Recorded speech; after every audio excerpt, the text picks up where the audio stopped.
Bien, d'abord, j'aimerais remercier l'Institut ici de nous recevoir.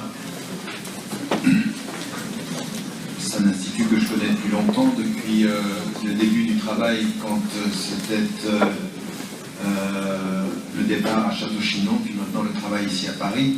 Comme vous l'avez entendu par le Dr Ahmad Jaballah, c'est un travail universitaire reconnu, de droit privé, mais maintenant reconnu, et je pense que c'est vraiment important de saluer tout le travail qui est fait ici. Pour moi, avec des savants et des intellectuels de qualité qui apportent une réflexion importante sur notre référence, tant sur la question des textes que sur les questions contemporaines en Europe, d'un point de vue général, dans le monde aujourd'hui et en France en particulier. Donc c'est avec beaucoup de respect et beaucoup de sympathie que je viens là. Je sais que c'est les étudiants qui organisent cette rencontre. Je fais la connaissance de Moufid, et donc en l'occurrence de votre projet, que je salue. Je pense que vous utilisez les moyens technologiques modernes et la technique pour faire en sorte de faciliter la communication, la vie et l'information des femmes et des hommes, et donc c'est un projet à saluer, puisqu'on fait un appel aux gens qui s'y engagent. Alors, juste une chose que je voulais dire en termes d'engagement, puisqu'il a été dit par rapport à mon travail, je voulais juste dire une chose en guise d'introduction. Depuis maintenant un certain nombre d'années, avec tout ce qui est de l'ordre du centre de la législation islamique et de l'éthique, et à partir du livre sur la réforme radicale, je me suis engagé dans une réflexion fondamentale sur la méthodologie islamique, mais également sur les défis contemporains de notre époque, soit dans les sociétés majoritairement musulmanes, soit dans les sociétés occidentales. Et donc, l'idée, c'est d'aller très profondément dans cette volonté de marier la compréhension à partir des références du droit, et le fiqh, le droit et la jurisprudence, et l'akhlaq, l'éthique, et les maqasid, les objectifs supérieurs. En disant et en essayant de comprendre qu'on ne peut pas comprendre la loi si on ne connaît pas les objectifs, on ne peut pas être fidèle aux objectifs si on ne comprend pas le sens, c'est-à-dire l'éthique, le sens des choses, et qu'il faut remarier les trois dimensions si on veut avoir une cohérence dans notre action. Et donc ce travail-là, on le fait à trois niveaux. Donc, je ne sais pas si vous avez vu le site de Kyle, du Centre sur la législation islamique et l'éthique, et on travaille sur trois langues, arabe, anglais et français, donc il y a toute une partie en français, où on rend accessible au public francophone des textes que vous n'avez pas en général, parce qu'ils sont soit en arabe, soit en anglais. Donc on fait un travail de traduction, on fait un travail de présentation, on fait des vidéos, on essaye de rendre ceci accessible parce qu'on a trois publics. On a les savants au plus haut niveau d'expertise, on a les étudiants dans la formation, puis on a le public général. Et donc, ce qu'on fait aussi, c'est une formation. On a commencé pour la première fois en français cette formation avec l'IF, l'Institut islamique sur la de formation à l'éthique. Et on a commencé cette année avec un travail où on est en présence, un travail où on peut travailler aussi sur Internet. Et puis on a des semaines un tout petit peu plus intensives. On a par exemple à la mi-mai, et vous y êtes invité si vous êtes anglophone, à Grenade, une semaine de travail intensif sur les maqasid, c'est-à-dire comprendre les objectifs supérieurs de l'islam. Et donc c'est une semaine où on vous prend au niveau où vous êtes et on travaille pendant une semaine, tous les jours, ensemble. Et on a un groupe de 50, pas plus de 50, on est ensemble et c'est la 4e année. Et en français, on aura une semaine de travail de la même façon, mais cette fois-ci en Côte d'Ivoire. Parce qu'on a aussi envie que les Européens s'ouvrent un peu à l'Afrique et que, plutôt que dire qu'on n'est pas raciste, d'y aller et de rentrer en communication et de voir la richesse de la réflexion. Ce sera aussi sur les maqasid, mais cette fois-ci en français. Et donc, en l'occurrence, vous y êtes cordialement invités. Vous avez tout ceci sur, je sais que beaucoup d'entre vous suivent la page Facebook, ou sur mon site, ou sur le site de la page Facebook de l'IF, ou du CIMEF, le colloque international des musulmans de l'espace francophone. On arrive maintenant, on a commencé en 2000, on arrive maintenant à 17 ans de travail sur le terrain africain avec eux, en collaboration, parce que c'est toute une réflexion aussi à partir de la question française. Le sujet de ce soir, celui qu'on m'a proposé, je ne savais pas, et quand je l'ai reçu, j'ai trouvé que c'était un excellent sujet. Soi. Et donc, c'est soi. Et donc on a la formule, bien entendu, coranique, kun yakun, c'est-à-dire que Dieu dit il y a une chose, soit elle est, c'est l'idée de la création, mais ici c'est plutôt lié à notre réflexion sur l'homme et à notre réflexion sur nous. Que devons-nous être? Que devons-nous essayer d'être? Et puis, avant même de se poser la question de que, la question de qui? Vous savez, si vous êtes des littéraires, que la première formule d'un livre de Breton, André Breton, le surréaliste, du ce livre qui s'appelle Nadja, un livre célèbre, un bon livre. En l'occurrence, il commence par dire « Qui suis-je » C'est sa première formule. Il est connu comme ça, c'est s'il y a un roman qui commence par « Qui suis-je » c'est le livre de André Breton. Il est connu pour ça. Et puis on le reste, bien entendu, parce que peut-être est intéressant. Et nous, c'est une question de fond, soi. Parce que ce que nous devons... ça va être difficile de continuer tout le temps avec ce son derrière. Vous m'entendez? Là, on est en direct, là, il y a quelqu'un qui fait.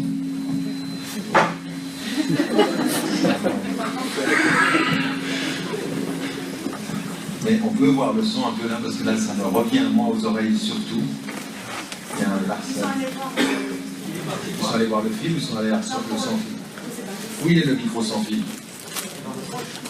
Il est dans ta poche.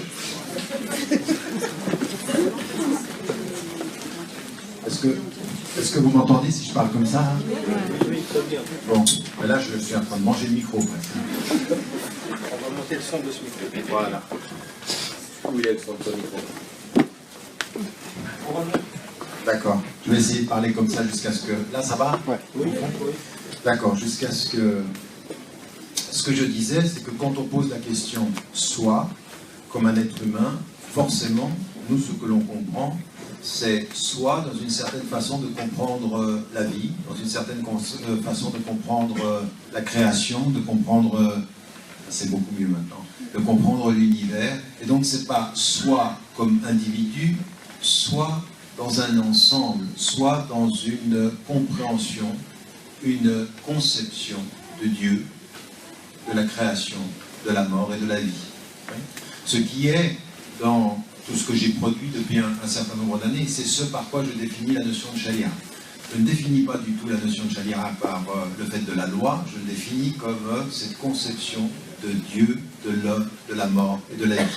Et je commence par la mort avant la vie parce que c'est très simple en fait.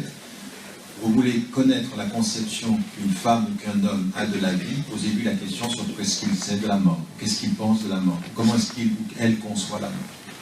Et donc il y a une conception ici, donc soi, c'est soi dans cette conception-là. Et donc ce à quoi je vais vous inviter comme réflexion aujourd'hui, c'est de se dire, dans notre tradition musulmane, malheureusement, aujourd'hui, très souvent, on vous demande, au gré des circonstances politiques, au gré de ce qui est en train de se passer aujourd'hui au niveau médiatique même, souvent ce n'est pas le soi qu'on vous demande de définir, mais c'est la perception qu'on a de vous, ou comment on vous voit de l'extérieur. Et c'est un très beau sujet qu'on m'a donné. C'est non pas de dire comment on nous voit de l'extérieur, mais comment nous on nous définit de l'intérieur, comment nous on se conçoit de l'intérieur dans la conception du monde. C'est de ne pas parler de là où l'on nous voit, mais de... Là, c'est reparti, là. Ça va être difficile, hein, la technique, ce soir. Au fait, il faut faire quelque chose, là. Alors, vous m'entendez, au fond? Ça a l'air d'aller? Et donc, ça n'est pas de là où on nous voit, mais de nous définir de là où nous sommes. C'est-à-dire un travail de l'intérieur. Et donc, ce que je voulais faire avec vous, en guise d'introduction, c'est de dire trois choses. Quand on nous pose la question soi, ce qu'on comprend nous à partir de notre intelligence, c'est vraiment là je vais être élémentaire, mais comprenez bien, être simple et élémentaire, ça ne veut pas dire être simpliste et superficiel. Il faut savoir souvent dire simplement des choses qui sont fondamentales et profondes. Ça revient. Et donc, première des choses, quand on dit soi, ce que nous sommes en train de dire, c'est soi, un être humain. C'est une question qui est posée à l'humanité de l'homme.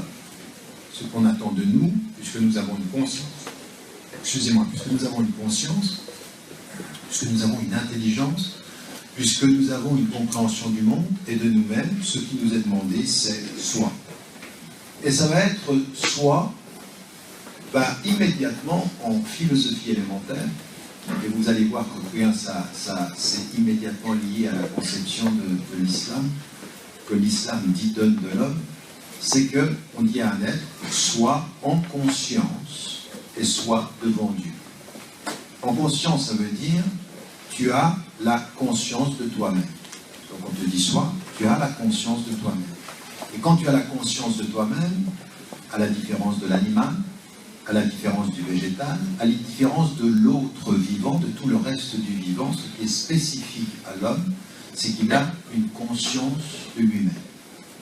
Et donc on dit soi, c'est-à-dire soi dans la conscience que tu as de toi-même. Vous avez bien compris, j'ai commencé par cela avant même de parler de soi devant Dieu. Parce que beaucoup de musulmans commettent une erreur. On ne devient pas croyant avant d'être humain. On ne devient croyant que parce qu'on est un être humain. C'est parce qu'on a la conscience de soi qu'on peut avoir la conscience de Dieu. Parce que sans conscience de soi, on n'a pas de conscience de Dieu. À tel point que ce n'est que quand on a la conscience de soi, on devient mukallaf, c'est-à-dire à l'âge de raison. Un être humain, vos enfants, si vous avez des enfants qui sont en bas âge, avant l'âge de raison, ils sont innocents et croyants, sans même s'en rendre compte. Ils ne sont pas croyants au sens qu'ils sont dans l'innocence de la relation avec Dieu. Ils sont dans la paix de Dieu, sans la conscience des hommes, puisqu'ils sont avant la conscience, puisqu'ils sont avant la raison. Ils sont innocents.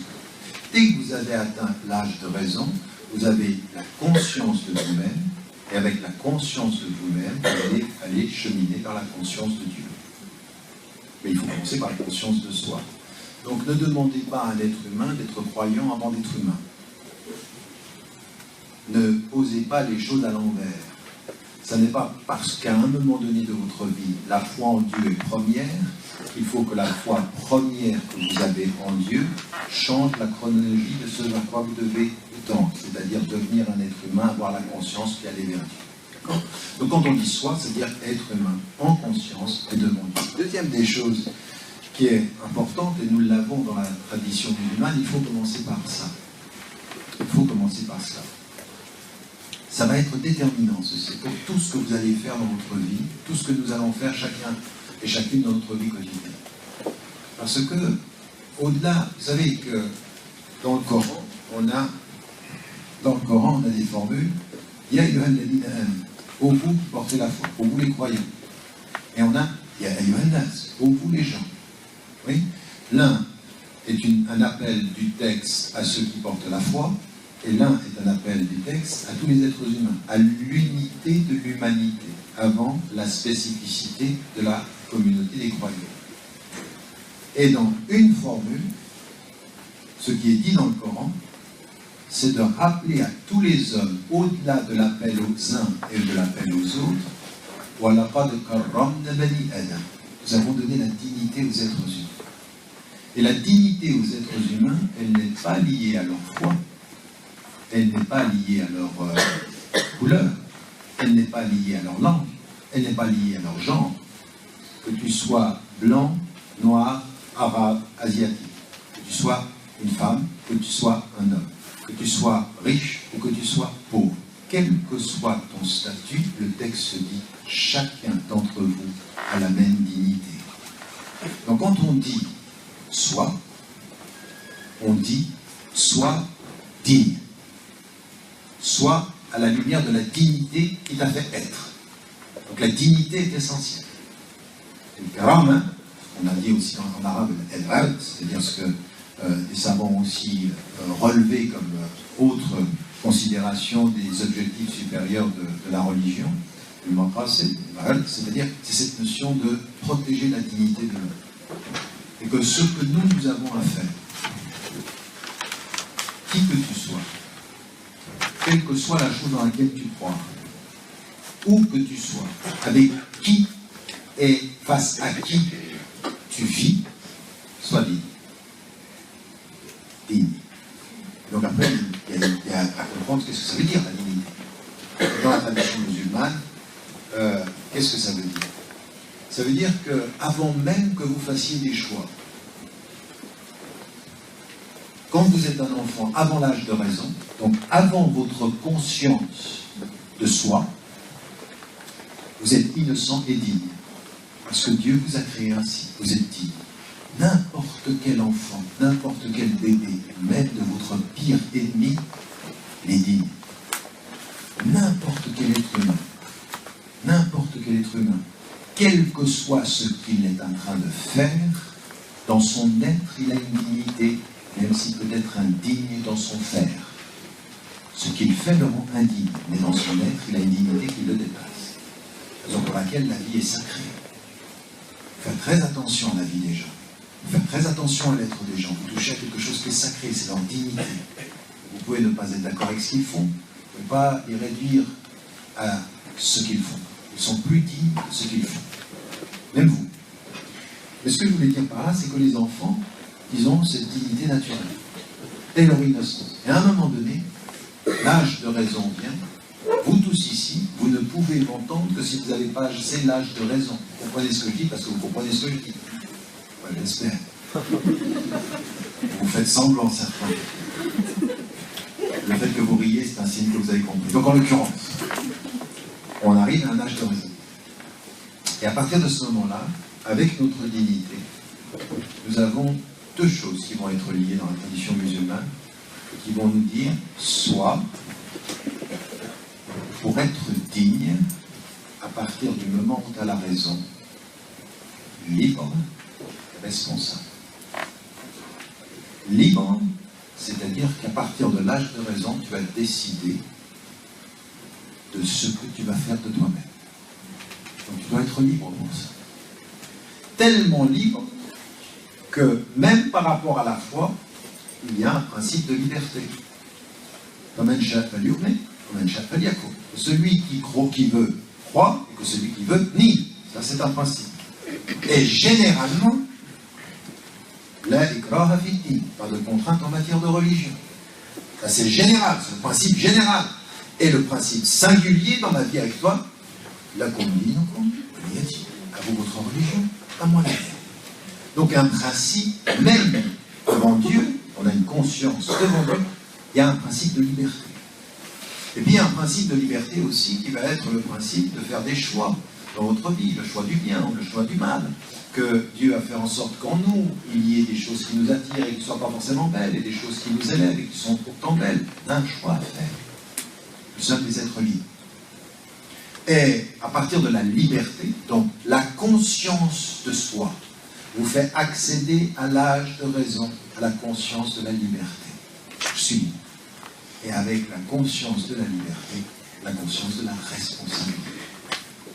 Et la conscience de la responsabilité, ça veut dire quoi? Ça veut dire que tu ne peux pas toujours te cacher derrière la responsabilité d'un autre. Tu ne peux pas toujours regarder un autre qui dit c'est ta faute. À un moment donné, vous regardez dans le miroir, ce n'est que ta faute à toi. Tu es responsable.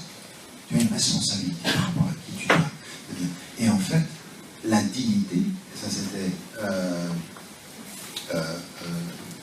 des savants qui se sont arrêtés à la considération de ça, quand Allah a dit dans le Coran, nous avons donné la dignité aux êtres humains.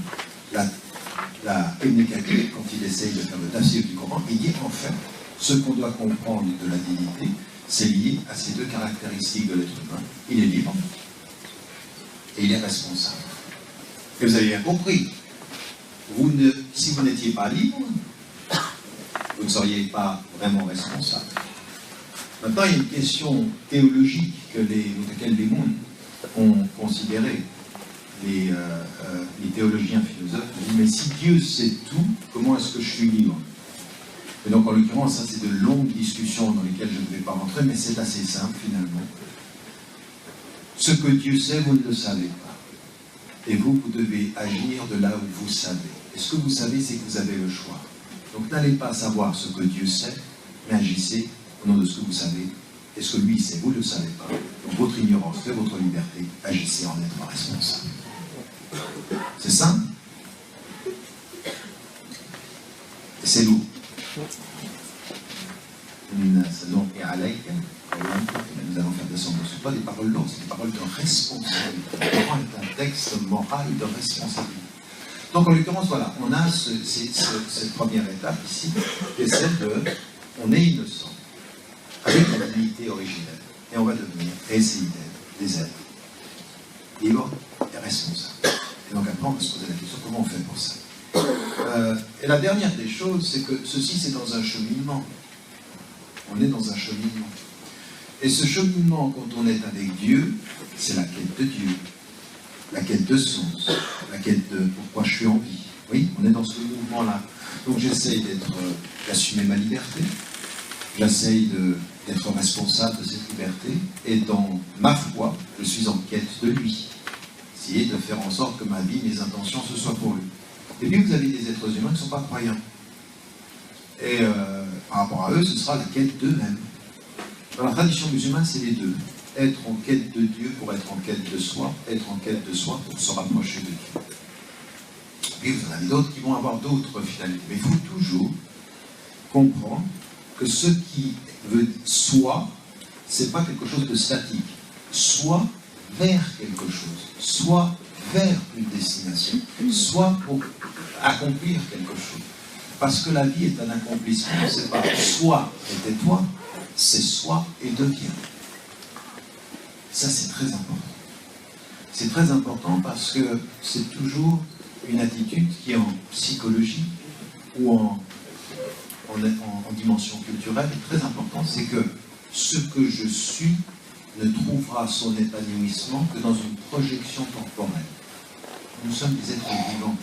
Il faut que ce que j'espère de demain me permette de nous accomplir ce que je suis aujourd'hui. C'est-à-dire c'est une vision très positive qu'il faut avoir. Il faut développer une vision positive de la vie aussi. Donc vous voyez bien que dans l'idée de soi, c'est une idée de je suis et je veux accomplir et parachever cette dimension de moi. Et donc je suis dans un travail positif, de projection positive. Ça s'appelle comment ça, cette projection positive? Ça s'appelle deux choses dans la tradition philosophique sans Dieu, c'est l'espérance. Dans la tradition de la foi, c'est tawakkul ala Allah, c'est-à-dire de s'en remettre à lui, d'avoir confiance en lui, d'établir je suis en confiance. Et vous savez, je suis en confiance, ça renvoie à quoi dans le mot arabe? En fait, ça renvoie à un mot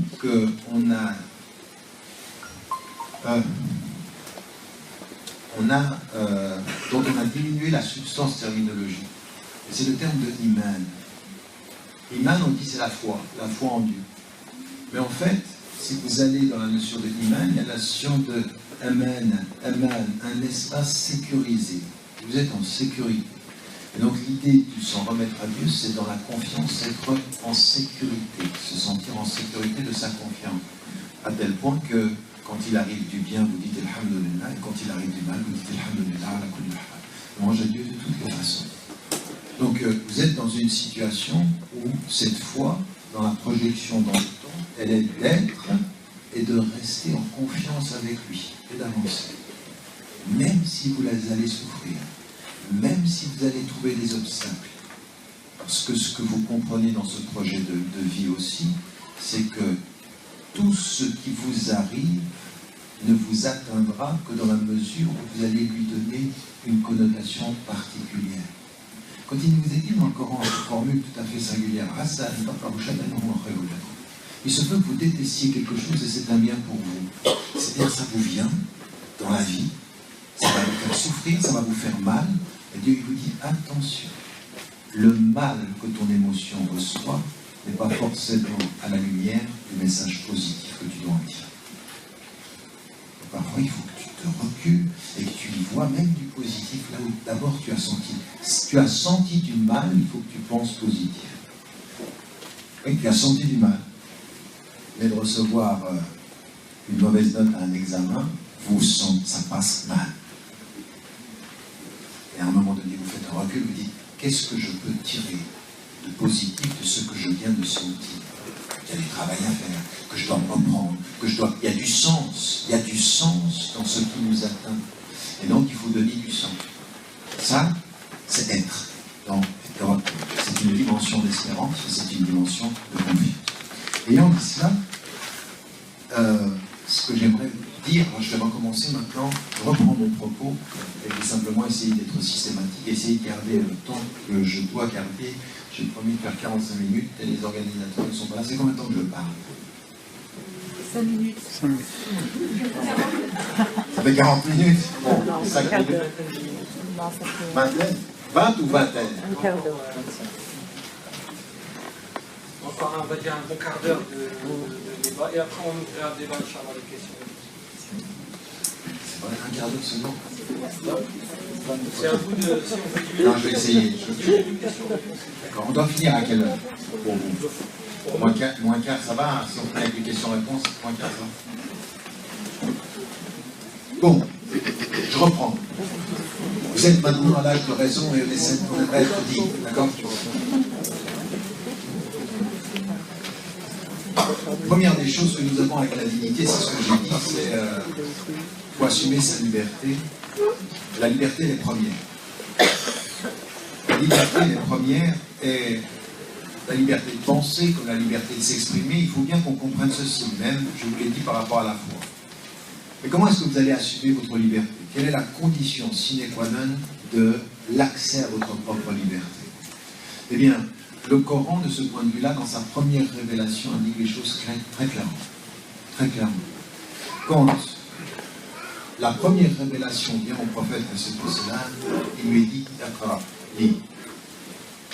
Et ce qui est clair, c'est que si tu es un être humain, et que tu atteins l'âge de raison, et que tu comprends à ce moment-là que tu as une responsabilité, c'est-à-dire celle de gérer ta liberté, il n'y a qu'une seule voie possible, c'est celle de la connaissance. Pas d'autre voie. Si tu as une raison, que ta raison te dit que tu es, et que tu veux rester digne dans ce que tu es, il va falloir que tu apprennes. Il va falloir que tu acquières de la connaissance. Et la connaissance ici, attention, ça n'est pas simplement la connaissance du Coran, puisque le texte, quand il dit Iqra, lis au nom de ton Seigneur qui a créé, lui dit tu vas lire deux choses, le texte que j'ai envoyé et le monde que j'ai créé. C'est-à-dire toute la connaissance.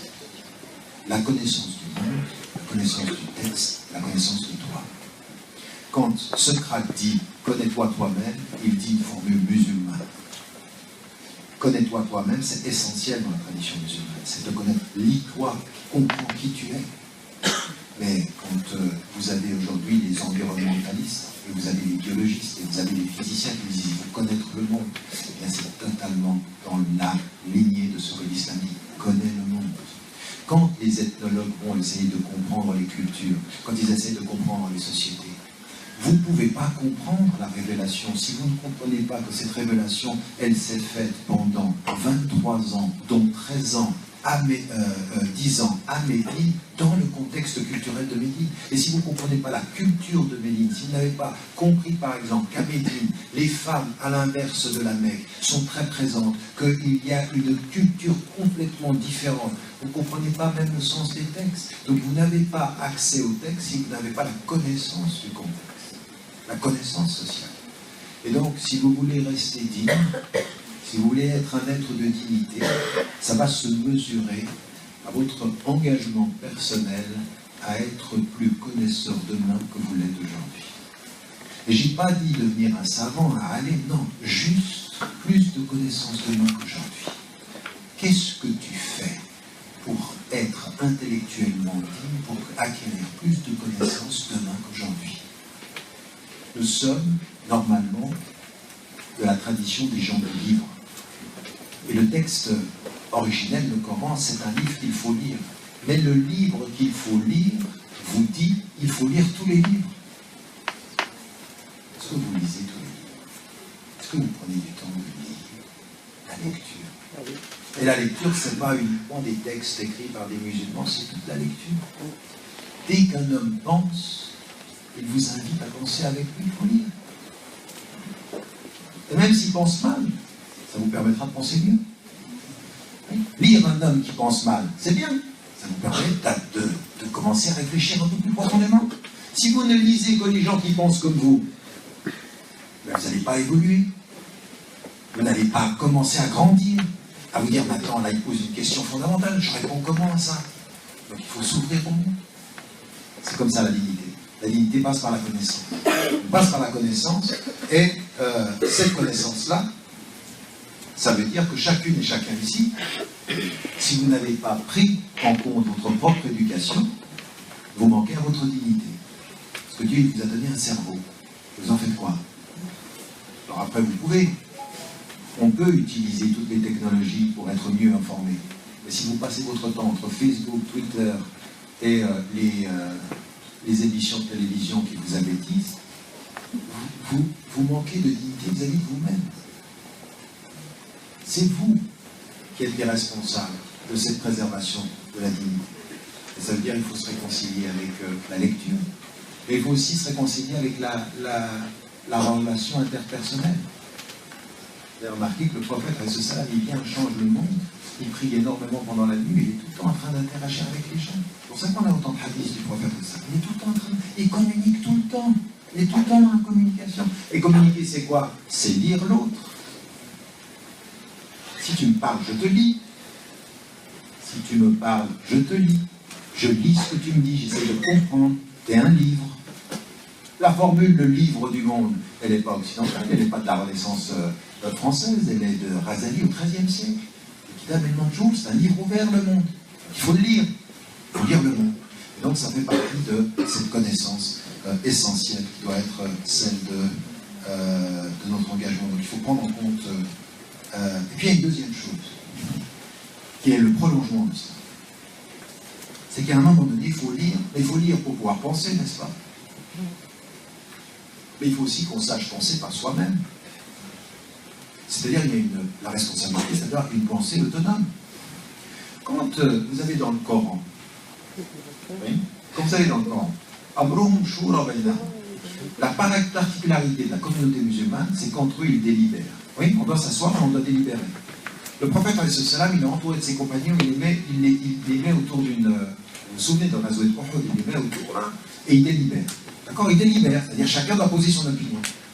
Mais écoutez, si il les a éduqués, oui, il les a éduqués à la fois, il leur a reconnu leur liberté, et ensuite il leur dit, venez, on va délibérer, et ils ont tous la même opinion, ils pensent tous comme lui, parce que c'est le prophète, ben, ça sert à quoi de délibérer? C'est une mise en scène. Et venez, on va trouver une stratégie, ah mais c'est le prophète, on le suit, et puis moi je pense comme toi. Tu sais pourquoi? Parce que tu es le prophète, alors il n'y a plus de délibération. Ils avaient tous compris une chose, c'est qu'il n'y a de délibération que s'il y a autonomie de la pensée de tous les membres qui la constituent. Sinon, il n'y a pas de délibération. Le principe de la libération suppose que chacun des membres pense par lui-même. Sinon, ils suivent le prophète, sinon c'est une dictature. Ça veut dire quoi? Prendre en charge son éducation veut dire que dans la dignité, on se forge son opinion. On se forge son opinion. À tel point que n'importe quelle autorité intellectuelle, vous devez être à même de pouvoir contester son point de vue si vous n'êtes pas d'accord. C'est ce qu'ils ont fait avec le prophète. Je ne suis pas d'accord, je le dis. Quand ça vient de Dieu, je me tais, mais quand ça vient de toi, je pars. Parce que nous sommes des êtres humains. Et donc la dignité, c'est de penser par soi-même. C'est de penser par soi-même. Là, vous pouvez vous poser la question, hein, très honnêtement. Faites une petite escapade intérieure. Oui? Quelle est la dernière pensée que vous avez eue qui ne vous appartient qu'à vous? Bon, je ne fais pas le test. Ça risque d'être dangereux. La pensée qui est à vous, c'est ça, moi. Je l'ai construite, je l'ai vérifiée, je suis prêt à la défendre, je ne suis pas en train de répéter. Même quand vous avez des conférenciers que vous aimez bien. Parce que souvent, vous venez à des conférences, parce que celui qui parle, vous aimez bien ce qu'il dit. Et en général, vous aimez bien ce qu'il dit, parce que ça correspond à ce que vous pensez. En d'autres termes, vous pensez soit par procuration, soit vous pensez en miroir. Bienvenue au monde de l'indépendance. À combien de conférences êtes-vous allé où la personne pensait contre vous? Pensait, on vous agresse en vie. Combien vous allez? Si vous n'allez qu'écouter les gens que vous aimez, pensez en rond. Pensez en cercle fermé. Et en fait, vous pensez émotivement. Vous êtes des émotionnels de l'intelligence. Il ne faut pas que ce soit comme ça. Votre dignité, Et nous avons une longue tradition de savants musulmans qui s'interpellent les uns les autres. Si vous lisez la littérature en Andalousie, vous allez en Irak, une période de l'âge d'or de l'islam, vous avez des savants, ils arrivent à transmettre la pensée de leurs opposants avec la plus grande honnêteté, et ensuite ils répondent, donc ils pensent. Oui. Et donc ça, c'est une chose qui est importante, penser cet élément-là. Deuxième des choses, donc ça c'est déjà, on commence par ça. Vous voyez, c'est déjà cette pensée autonome. Puis ensuite, il y a une deuxième étape, et là, on va rentrer à l'intérieur. Et comprenez bien ici, c'est très important. Quand, dans le Coran, Dieu dit que les signes seront d'abord à l'extérieur pour nous ramener à l'intérieur, ça, c'est une démarche très importante. C'est que notre intelligence, elle va se construire par rapport à l'extérieur, dans la liberté, dans la pensée, et dans l'économie de la pensée, pour revenir à l'intérieur. Et c'est ce que vous avez dans le verset que je cite souvent. Nous leur montrerons nos signes dans les horizons et en eux-mêmes. Donc ils reviennent à l'intérieur. Et nous, quand on a l'âge de raison, eh bien, on s'ouvre au monde, on intellectualise, on peut. Qu'est-ce que ça veut dire l'âge de raison? C'est l'âge de l'abstraction intellectuelle. C'est-à-dire qu'on peut produire une pensée ou une pensée abstraite, elle n'est pas matérialisée directement sur des choses qui sont concrètes. On commence à construire une pensée abstraite, c'est-à-dire qu'on construit des éléments sans qu'ils soient forcément directement physiquement en face de nous. Donc on peut construire quelque chose qui est de l'ordre de la relation que l'intelligence va constituer entre les éléments. C'est pas difficile ce que je dis là, ça va? Vous me suivez? Oui, bien. J'espère que vous me dites si c'est difficile. À peine. Ça va? Oui. Et donc, en l'occurrence, ce que je veux dire, c'est que à partir de cet âge-là, à un moment donné, eh bien, c'est quand on peut faire ceci qu'on revient à soi-même. Et là, il va y avoir une vraie question. Autant il faut penser librement par soi-même de façon autonome, autant, à partir de cette réflexion-là, toutes les spiritualités, et l'islam, de ce point de vue-là, est très exigeant, c'est que l'islam va nous poser la question de savoir, autant tu dois savoir penser librement et donc par toi-même, autant tu dois libérer ton ego pour devenir un être libre pour toi-même. Penser par toi-même, être pour toi-même. Être pour toi-même, ça veut dire quoi? Ça veut dire qu'il va falloir revenir à l'intérieur et vérifier à l'intérieur tout ce qui peut être un obstacle à ta liberté intime, à ta liberté personnelle. Et la liberté intime, pas forcément la liberté intellectuelle de penser par soi-même, mais la liberté d'être pour soi-même, c'est-à-dire je suis en phase avec mon être intérieur, je peux faire la paix avec mon intériorité. Et de ce point de vue-là, ça va être quoi ceci? Ce qui est une démarche nécessaire, être libre intimement, c'est passer par Tazkiyat an-Nafs, c'est-à-dire la réforme de soi. Et la réforme de soi, ça veut dire connais-toi toi-même, c'est-à-dire regarde maintenant à l'intérieur, regarde qui tu es. Et regarde qui tu es, ça va être une autre chose. Autant il n'y a pas de liberté sans éducation, autant il n'y a pas de liberté intime sans maîtrise. Il faut te maîtriser. Ce que vous avez en psychologie contemporaine, ça s'appelle l'intelligence émotionnelle, on connaît maintenant, mais on l'a dans toutes les spiritualités. Et dans les spiritualités, qu'est-ce qui est dit sur nous-mêmes? C'est tu reviens à toi-même, et tu as en toi-même des tensions, tu as en toi-même des aspirations, et il faut te maîtriser.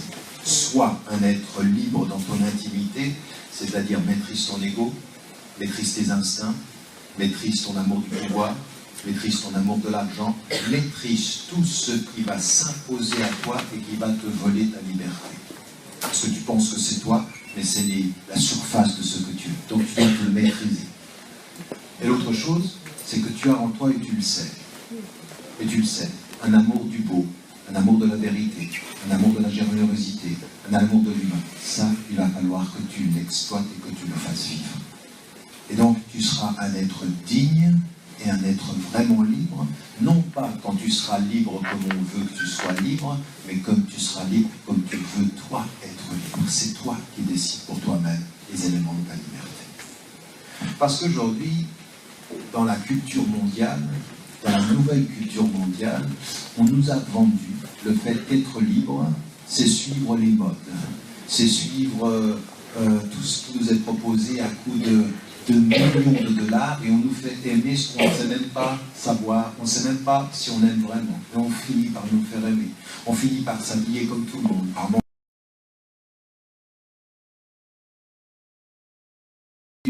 Je viens d'aller, au début d'année, je suis allé au Japon. Je m'attendais quand même, on m'avait dit, le Japon, il y a quand même des lieux où c'est préservé la culture. Vous apercevez que c'est vraiment, c'est occidentalisé à outrance. Les pays africains, c'est occidentalisé. Les pays d'Afrique du Nord, occidentalisé. C'est que dans les villages encore. Et dans les villages, même notre façon de consommer est devenue uniforme. Et on appelle ça la liberté. La liberté intime, ce sera aussi se poser la question de savoir comment j'agis avec mon ego, comment j'agis avec mes émotions, qu'est-ce que je consomme. Cette dimension-là, elle est spirituelle. Mais vous m'avez bien compris, hein, la dimension intime, c'est spirituel, mais c'est pas simplement comment j'agis avec moi-même, c'est comment je vais être dans mon entourage. Et ça, soit de ce point de vue-là, libre spirituellement, dans la maîtrise de soi. Et surtout une chose, ça c'est un rapport avec l'invisible. Donc en fait, là c'est invisible, sans que personne ne le voit. C'est entre vous, votre conscience et Dieu.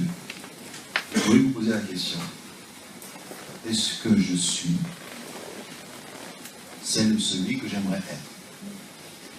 Est-ce que je suis libre par rapport à mon ego, par rapport à mon amour de l'argent, par rapport à mon amour des apparences? Est-ce que je suis libre? Personne d'autre que vous ne peut répondre à cette question. Vous seul, dans l'intimité, dans l'invisibilité de vos vies, vous pouvez répondre. Dieu sait et vous savez combien on est libre. Combien vous êtes libre.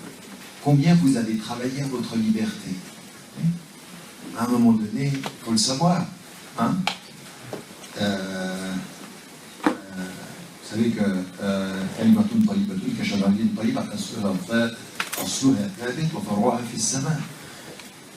une parole de bien, c'est comme un arbre de bien, c'est-à-dire les racines sont fermes, et ses branches sont dans le ciel. Il y a l'image ici de la force, de la foi, et comme un arbre avec des racines qui sont fortes, et puis ses branches qui donnent ses fruits.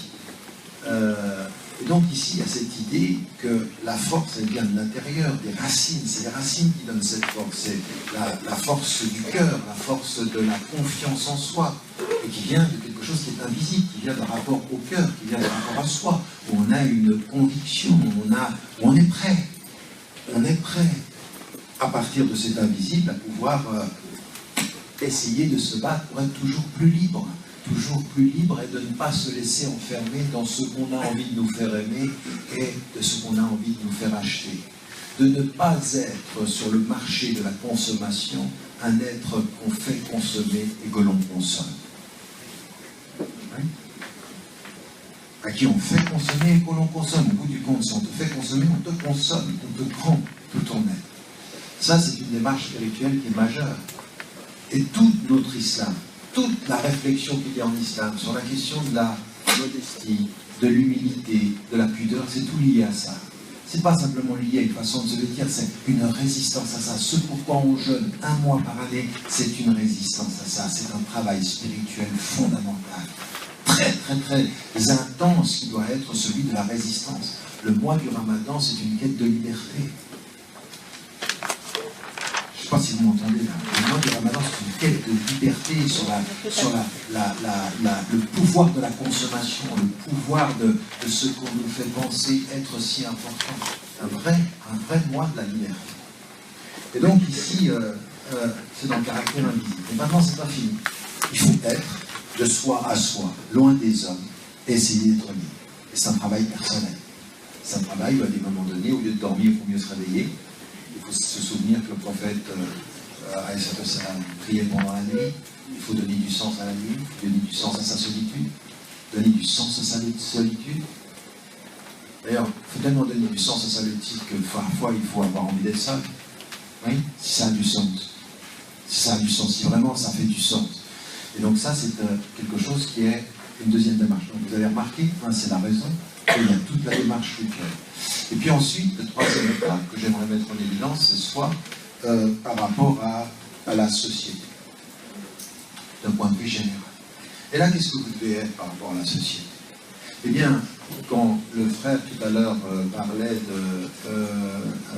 du verset, Dieu dans le Coran, ce qu'il met en évidence, c'est que qu'est-ce que nous devons être par rapport aux gens qui nous entourent? Nous devons chercher à les convertir? Non. Nous devons imposer la religion? Non, puisqu'on respecte la liberté des gens. Ce que nous devons être devant les gens, nous avons établi une religion du juste milieu pour que vous soyez témoins devant les gens. Il faut être des témoins. Il faut être des témoins. Et ça veut dire quoi, des témoins? Ça veut dire que ce qu'il faut être dans sa société, à partir de tout le travail dont je viens de parler, la raison et le cœur, oui, les deux jambes sur lesquelles nous marchons, à un moment donné, il faut être un témoin. Et comment est-ce qu'on est un témoin dans une société? Soit, qu'est-ce que tu dois être? Un être digne, qui assume sa liberté, qui en est responsable.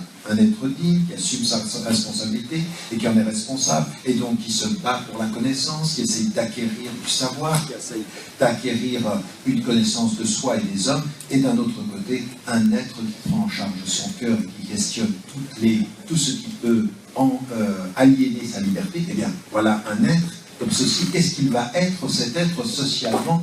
Il va avoir une distinction morale. Une distinction morale, c'est-à-dire que dans son agir par rapport aux êtres humains, il va être dans la reconnaissance de la dignité des autres. Il va être dans la reconnaissance de la dignité des autres. Autant j'essaie d'être digne, mais je suis dans la reconnaissance de la dignité des autres. Ça commence comment, la reconnaissance de la dignité des autres? C'est par rapport à autrui, on est témoin quand on a confiance en soi aussi. Un des grands problèmes dans lequel vous tombez aujourd'hui, Français de confession musulmane, c'est que ce qu'on dit de l'islam, c'est tellement négatif aujourd'hui que vous avez perdu confiance en vous. Il y a un manque de confiance en soi.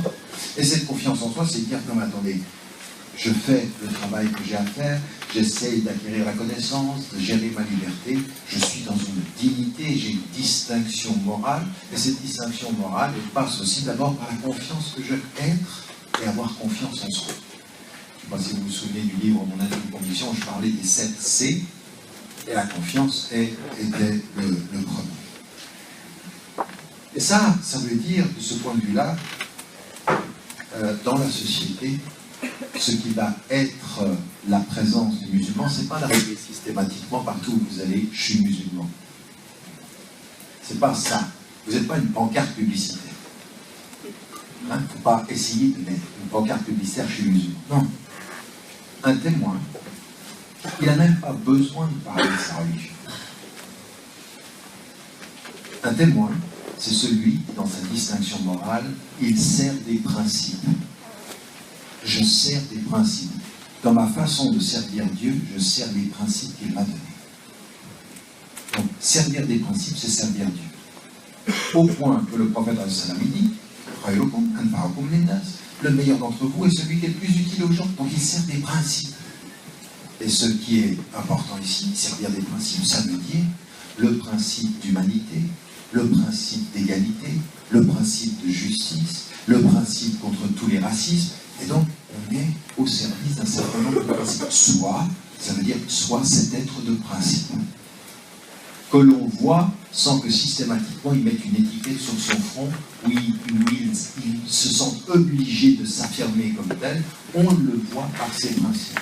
Donc c'est de ça dont il s'agit. La confiance en soi et servir des principes. Et servir des principes qui sont des principes qui sont pour nous islamiques ou qui sont universels parce qu'ils sont partagés par d'autres, mais on est ici aussi dans cet engagement-là de façon nécessaire. Et dans ce servir des principes, il y a deux choses qu'il faut accepter.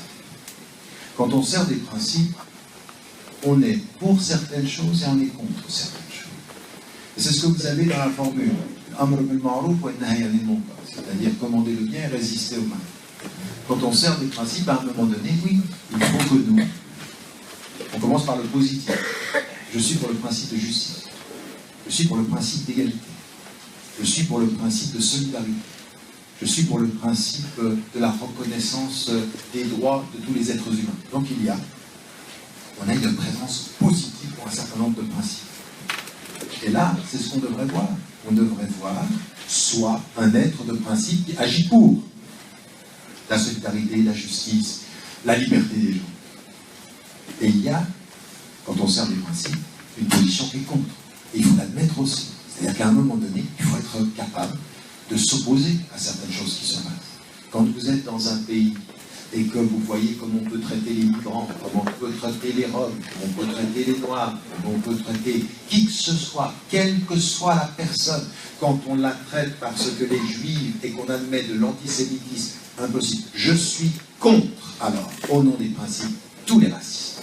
Je suis contre la discrimination, contre le racisme. Donc quand on a des principes, on est pour et on est contre.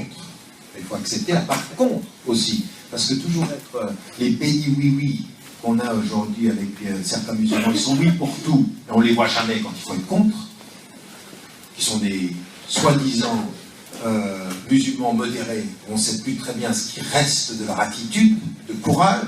Non, quand on a des principes, il faut savoir s'élever pour, et il faut savoir dire non. Il faut savoir dire non. Il faut savoir dire à un gouvernement, pas en mon nom.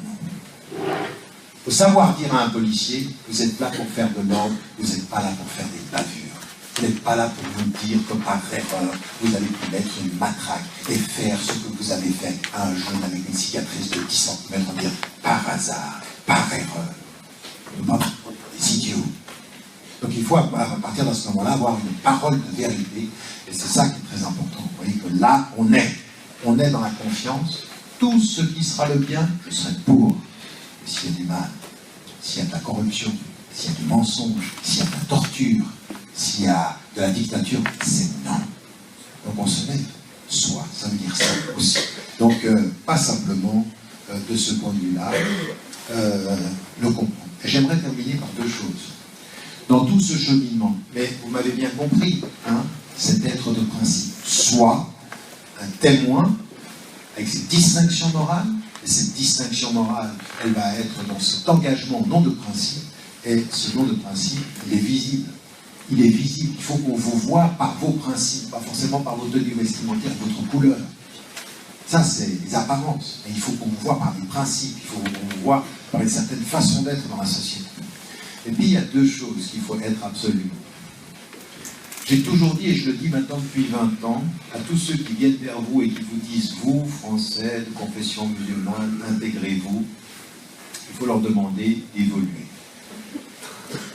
Ils sont en retard sur l'histoire. C'est fini cette histoire. Mais pour bien comprendre ceci, c'est vous aussi qui devez apporter quelque chose qui est important, c'est la valeur ajoutée, la contribution à la société. En fait, cette visibilité de la distinction morale, c'est de se comprendre pour un commun cadeau, soit un cadeau. C'est-à-dire que quand on te rencontre, on se dit, ben, j'ai de la chance. Bon, il y en a combien autour de vous quand ils vous ont rencontré, j'ai de la chance.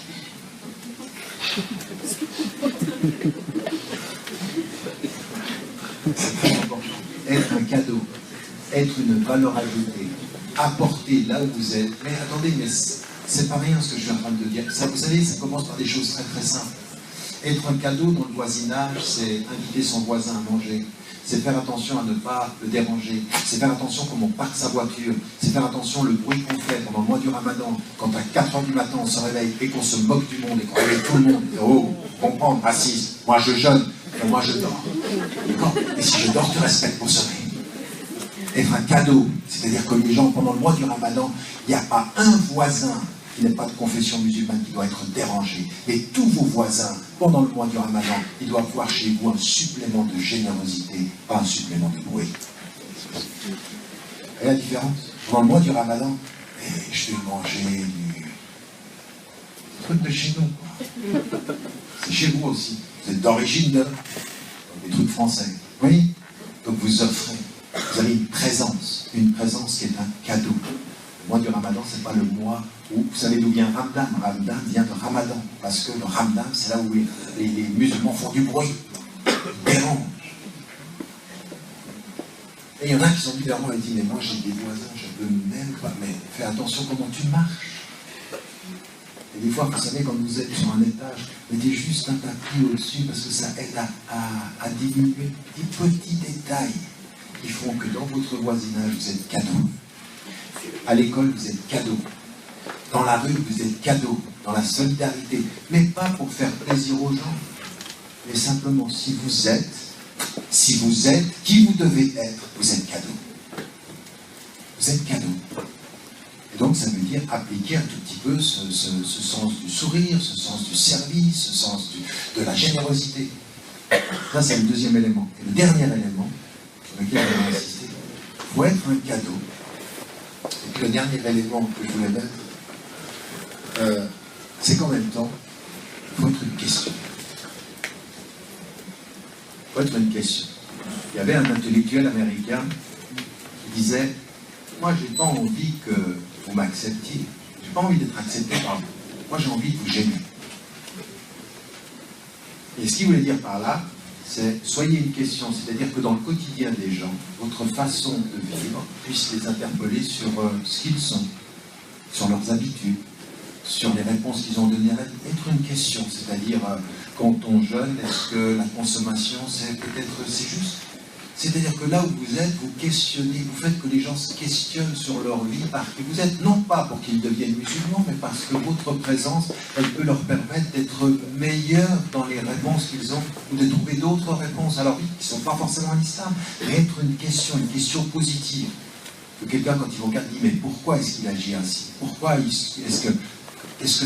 voyez, pourquoi est-ce que vous jeûnez? Pourquoi est-ce que vous priez? Pourquoi est-ce que vous ne faites pas ça? Être un cadeau et être une question. À la fois. Là où on est. Être une question. Et ça veut dire, pour être une question, il faut aussi avoir le sens de la communication et laisser la possibilité aux gens de vous questionner et d'être accessible. Être une question, c'est être accessible.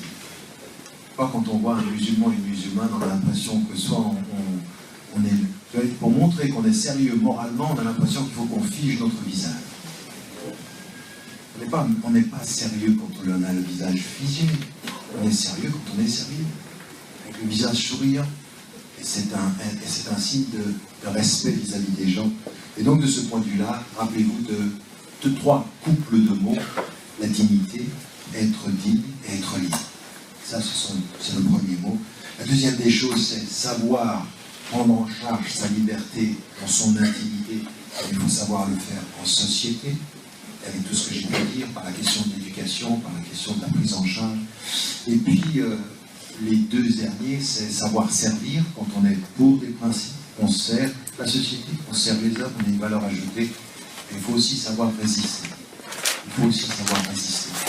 Il faut aujourd'hui, vous savez, Saint Jean Perse, il disait une chose très très importante.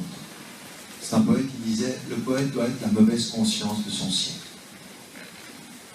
Et il faut que, là où vous êtes, vous soyez la bonne conscience de ceux qui servent, et que vous soyez en même temps la mauvaise conscience de ceux qui se servent, qui tuent, qui torturent, qui maltraitent, qui discriminent. Il faut être cette mauvaise conscience. Il faut avoir ce courage-là. Il faut de ce point de vue-là avoir ce courage. Donc, être libre, c'est tout ça. Être musulman, c'est tout ça. Être un homme, c'est tout ça. Et que Dieu nous aide.